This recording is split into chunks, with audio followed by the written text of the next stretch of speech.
Good morning, everyone. This is a continuation of the series of famous quotes on Paul, but this one is a reboot of Soren Kierkegaard because we have a couple new quotes that we didn't have over a year ago when we first did this episode. So I wanted to relaunch that same episode because there's only about two or three quotes that we had already, but now we're going to have about five total quotes. So let's take a look at this. Many of you don't know who Soren Kierkegaard is, but he was a famous Actually, he was a theologian. He was a Lutheran student, and yet he became a philosopher as well known for his philosophical writings. But his writings on Christianity were very influential at the same time, and they influenced Dietrich Bonhoeffer. Dietrich Bonhoeffer begins his book on quest of discipleship by telling you about one of the passages in the book of Soren Kierkegaard. So it's obvious that this idea that we've gotten away from Christ was definitely on the same wavelength with Dietrich Bonhoeffer, who says we now have a Christianity without Christ. That's in Bonhoeffer's work, Cost of Discipleship. But let's begin. Okay, so in a book edited or translated by Walter Lowry, he named this Attack Upon Christendom. So he's trying to highlight this controversial aspect. But we need to also know, what did Kierkegaard mean by what he was saying about what was wrong with Christendom. It was not that it wasn't, it was because it's no longer the kingdom of Christ. It's a Christianity without Christ. Same thing that Dietrich Bonhoeffer concluded from Kierkegaard's works, the same idea, and for the same reasons. So here is Kierkegaard's article, My Task, 1855. And it says this: the point of view which I have to indicate again and again is of such a singular sort that in the 1800 years of Christendom, so he's writing in 1855, so he's about right, 1800, I have nothing to hold on to, nothing that is analogous, nothing that corresponds to it, meaning there is no Christian kingdom of Christ. We have lost Christ. So also in this respect, with regard to the 1800 years, I stand literally alone. Yes, until Dietrich Bonhoeffer, he stood largely alone. Some people did come alongside him, I assume, but Dietrich Bonhoeffer was the only academic, theologian, pastor voice that actually stood up and said, yes, he's right. We've gotten away from Christ's words. We're listening to somebody else. And in the Quest of Discipleship, you still see he only emphasizes, Dietrich Bonhoeffer does, only the words of Christ. Let's continue reading. Now, this is a footnote that Soren Kierkegaard made. So let's read this. And this is for this footnote. Note, inasmuch as I have made a critical comment upon the apostle, and puts it in quotes, meaning, air quotes means he's not buying it, the following is to be noted. 1, I am entirely within my rights, for the apostle is only a man, and my task requires that it must be followed out to the extreme. If in the teaching of the apostle there is found even in the least degree anything that can be related to what in the course of the centuries has become the sophistic which consumes all Christianity, I must raise an outcry, lest the sophists at once appeal to the apostle. 2, it is of great importance, especially for Protestantism, to straighten out the prodigious confusion Luther has brought about by inverting the relationship and, in effect, criticizing Christ by Paul, the master by the disciple. I, on the other hand, have not criticized the apostle as though I were something, I who am not even a Christian. So he's making a point is, if I claim to be a Christian, you could criticize me, but I'm not going to claim I'm a Christian. But he is a Christian in the true sense of the word. He follows Jesus Christ, but he doesn't follow Christianity of today. That's the important thing. He's really drawing strong lines if you pay attention.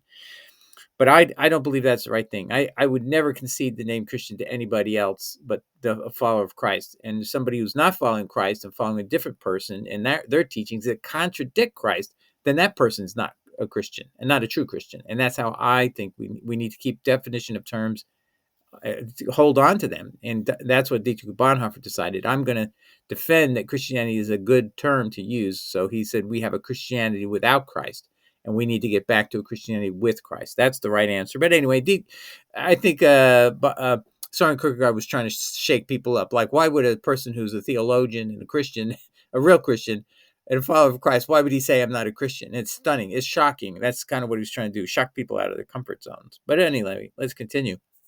What I've done is to hold up Christ's preaching alongside of the preaching of the apostle. See, so he's showing you if you put these one next to each other, they're not the same.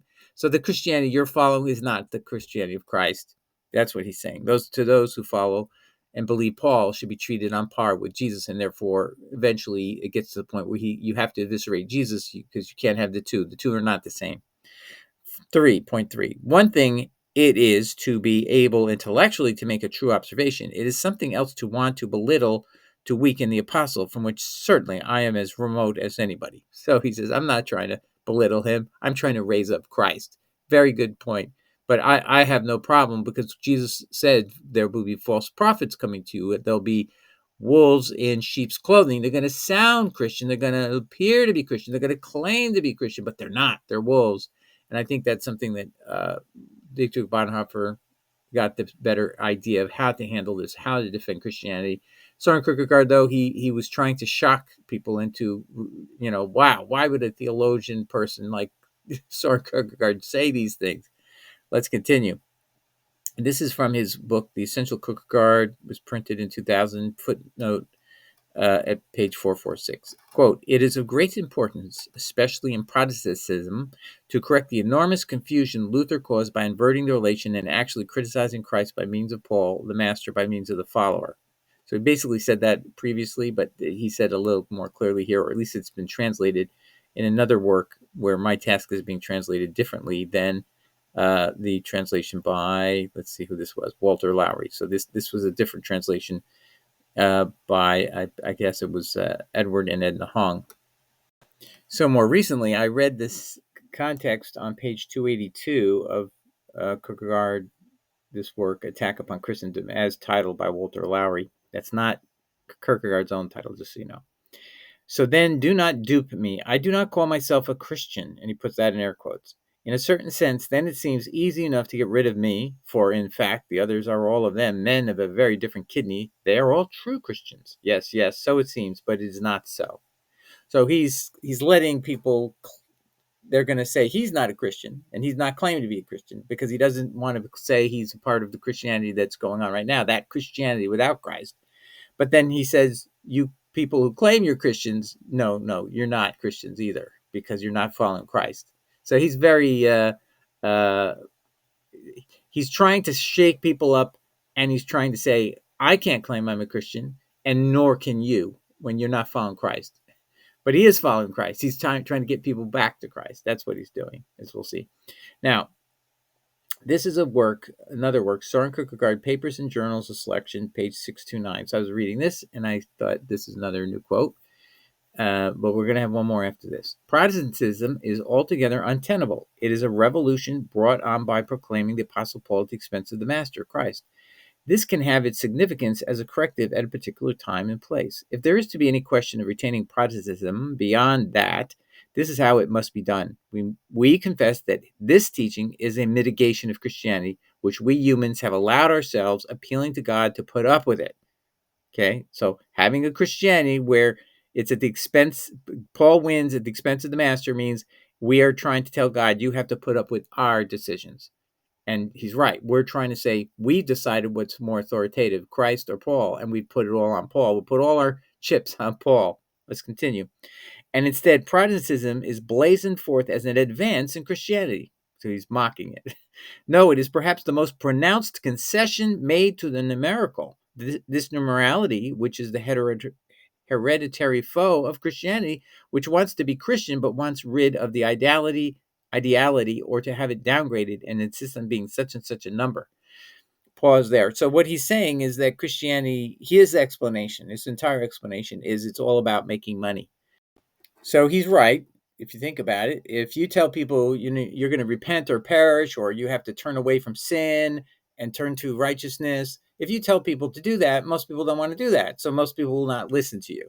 But if you tell people you can just be saved by believing in 3 facts about Jesus, and 1 Corinthians 15, 1-4, we're told by Paul, you can just believe in the death, burial, and resurrection of Jesus Christ, and you shall be saved, as long as you hold it steadfastly in your mind. Boy, that is the least intrusive possible gospel you could ever imagine. Yes, do nothing and you're saved. Just believe in some facts that I could believe in Lazarus dying. Is that another option? And I could be saved if I believe in these facts, which make no moral change in me. Yes, you can be saved. That's what Protestantism teaches us, that Paul wipes out all the message of Jesus about repentance, turning from sin and turning to God, And if you think I'm wrong, take a look at Mark 9, verse 42 to 47. Jesus says to a believer, if you stumble, you have two choices. You stumble into sin. What's your two choices when that happens?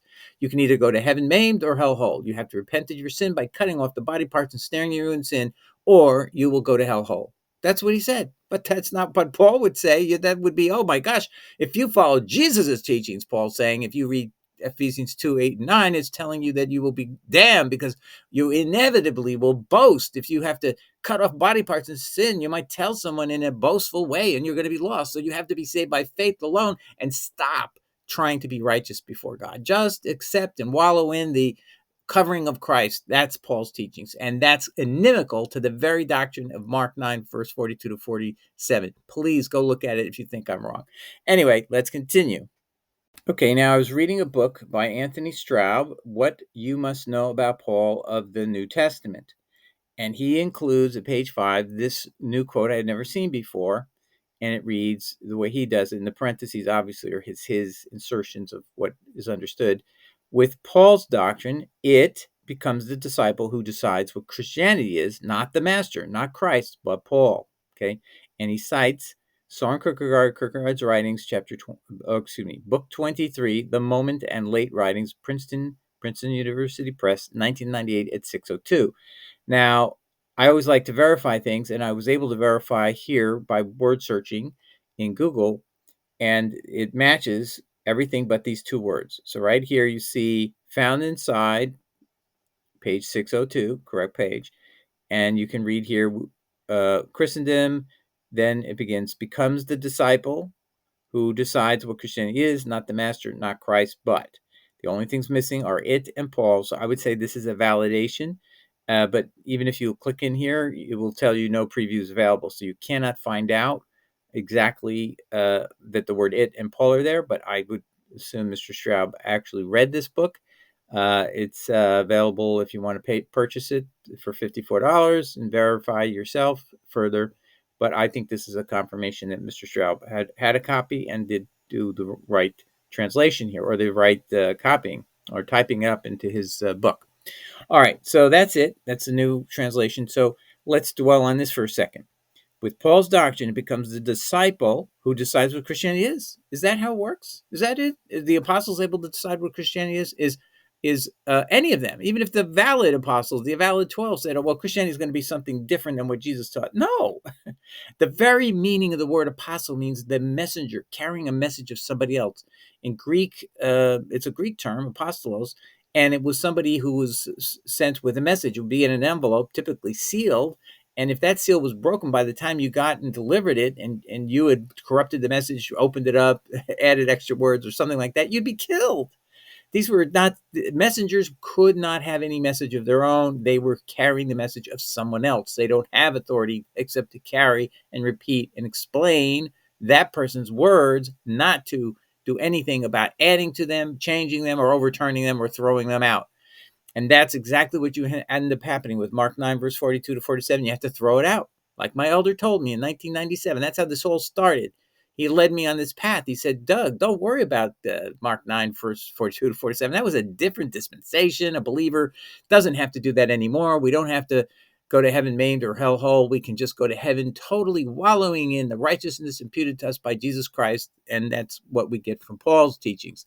And wow. So I bought into it from 1997 to 2005. But what my experience in Costa Rica taught me, oh my gosh, these people don't believe in faith alone. What's going on here? Protestant churches didn't believe in it in Costa Rica. I was in shock. And when I got home in 2002, I began to do some research, and it led me to what you know now see as this channel, Jews Words Only. Anyway, so, but I then found people had the same, a lot of other people previously have had the same impact of listening to Jesus' words, literally studying all the New Testament, studying the Epistle of James as well. If you believe all Scripture is inspired of God, why is it there? Then you have to treat it as if it's verbatim inspired. And the only place in the New Testament that the word faith alone appears is in the book of James, John 2:24, and it says that one is justified by works and not by faith alone. He couldn't have said it more clearly. You have to extrapolate the idea in Paul's writings that he meant alone. Okay, I think that's what he meant. I do. But that doesn't change the fact that the only place it actually exists is in the book of James, James 2, verse 24. Check it out. Look in the Mousey's Transliteral, because you actually always get to see the actual words and no game playing. All right, so I hope that helps everybody and get a little better grasp on how dramatic this man was. I think Soren Kierkegaard, you have to realize, is writing in the 1850s. And remember, I told you about Ernest Renan in 1872. He writes the book Paul. And that's where we see the first person literally switching and saying, hey, wait a minute, I've been this Paul defender for 326 pages of my biography of St. Paul. That's the title of his work, Ernest Renan.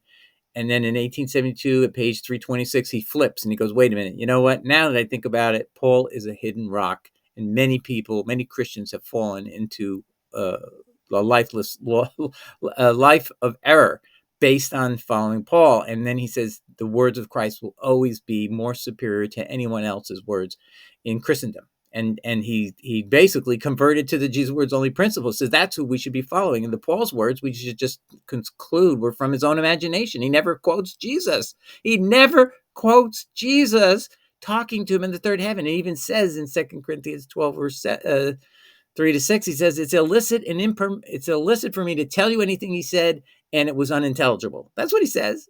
Wow. So that's where we are ending up. And I would say Soren Kierkegaard was the impetus for the courage of Ernest Renan to actually flip over and say, you know what, let's just follow the words of Jesus. So there was a stepping stone here from Kierkegaard on to, in 1850s, that's when he's writing, 1850s, and in 48 to, I think he started in 48 through 55 in principle, where he first brings up these shocking statements. And that is what I believe you can say likely was weighing on the mind of Ernest Renan. And that's what led him to flip at page 326 of his biography of Paul, St. Paul. All right, God bless everybody. Take care. Ciao. Bye.